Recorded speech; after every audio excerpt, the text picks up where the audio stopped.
What is the value of your time?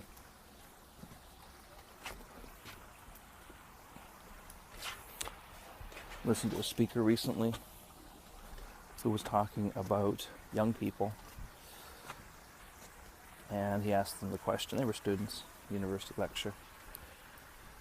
Says, well, what did you do today? How many days, how much time do you actually spend, when you go to the library, how much time do you actually spend studying? So someone said, I'm 5 hours and I'm exhausted. And then he said, well, basically you probably spend an hour studying, an hour checking your Facebook, an hour getting something to eat or a snack, and then talking to friends. And then he says a relative value for these young 20-somethings, that your time was, they're in the exploratory phase of their careers, he said, of course. The investing phase, they called it, of their lives. And he talked about $50 an hour, which a lot of them were quite surprised, but he said, well, these are university privileged people, and they're probably going to earn a decent income, so $50 an hour is not unreasonable. And so he actually calculated that they were wasting something like $30,000 to $40,000 a year. And this kind of ties in with a book I read in the 90s. I still have it on my bookshelf, one of the few, Your Money or Your Life, Joe Dominguez and Vicky somebody, I believe. And they basically went one step further and said, when you buy something, how much time did that cost you? So the thing is, if it costs you $1,000, and you have to assume that after tax, for simplicity, assume that you make $50 before tax or after tax. So $50, you buy something that's $100, that was 2 hours of your life. Is there a value in that? And it's an interesting concept, because their whole principle was you work to live, not live to work. And so if you, basically your goal was to have enough income passively, they would buy US Treasuries, which paid something at the time, and actually live off the interest. And they were living like in $10,000, $15,000 a year, which was quite amazing when you think about it. God, I think my property taxes and car insurance and house insurance are about half that amount. Anyway, they would price everything. So if you're going to buy that new car, and suddenly you realize, well, this is going to cost me basically years working for a year, then maybe it's not worth it. And they valued everything in that regard. So the point was never not to buy things. The point was to figure out if it was value in your life. And she, whose name I can't remember, had interesting life history. It wasn't her, no. Amy Decision, and Decision spelled very weirdly. She wrote some other books that had a newsletter back in the day. Was able to retire back then in her early 40s. And she talked about when she was in her early 20s, she was with this guy who was a very high income guy, when the money was going in as fast as it was going out. And his friend of his had bought in this really very exclusive neighborhood. And he went to buy a house there, and he realized he couldn't afford it. He had no down payment. And he was like 40 and she was like 20.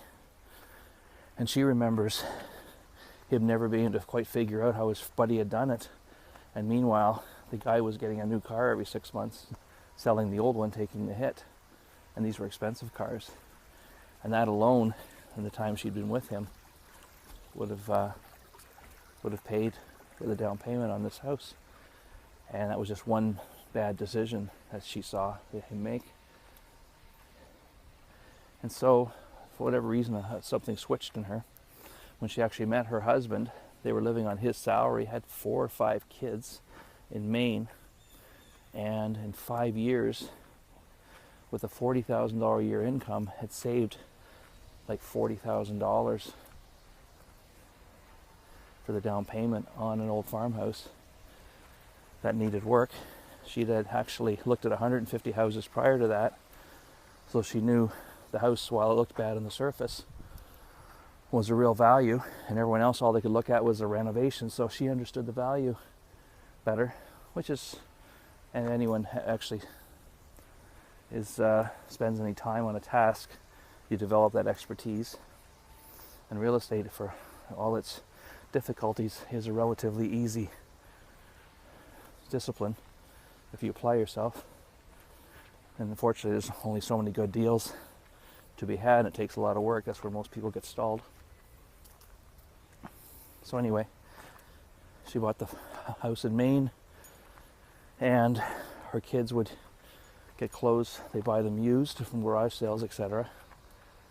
And something from an American perspective, they weren't putting money aside for their college. The thinking was that they didn't necessarily need to go to college, and if they did, they'd go to a state college because that was good enough.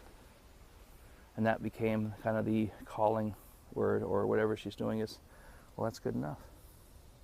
And I saw videos of her over the years. She was interviewed on a few of the major talk shows at the time, and a lot of it's just borrowed information from how people lived 100 years ago or more. Repair your clothes, buy value. Funny, they wouldn't go to Costco. They go to the bulk food store instead, because Costco, even though the stuff's cheap, you're basically buying stuff you don't necessarily need.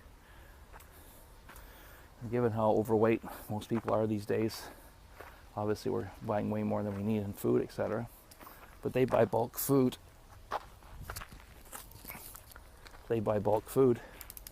And she basically cooked from scratch.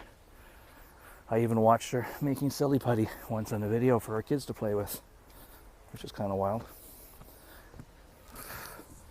It's funny, the last one time I saw her was about 4 or 5 years ago, and she was she had a CD player she picked up it for $2 at a garage sale. It was a small one, small speakers.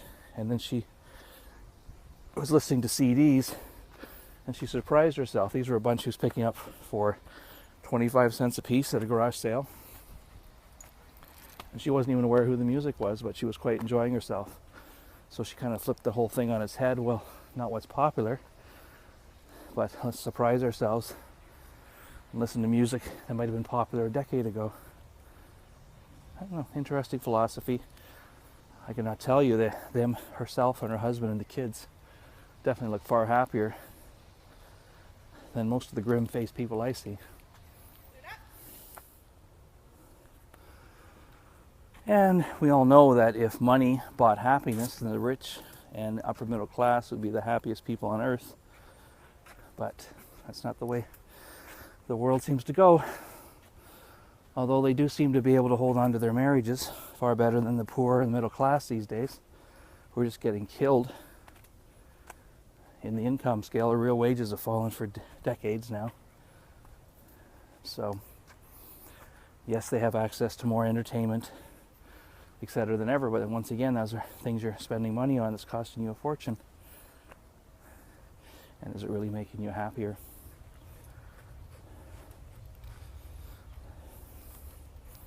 That's it.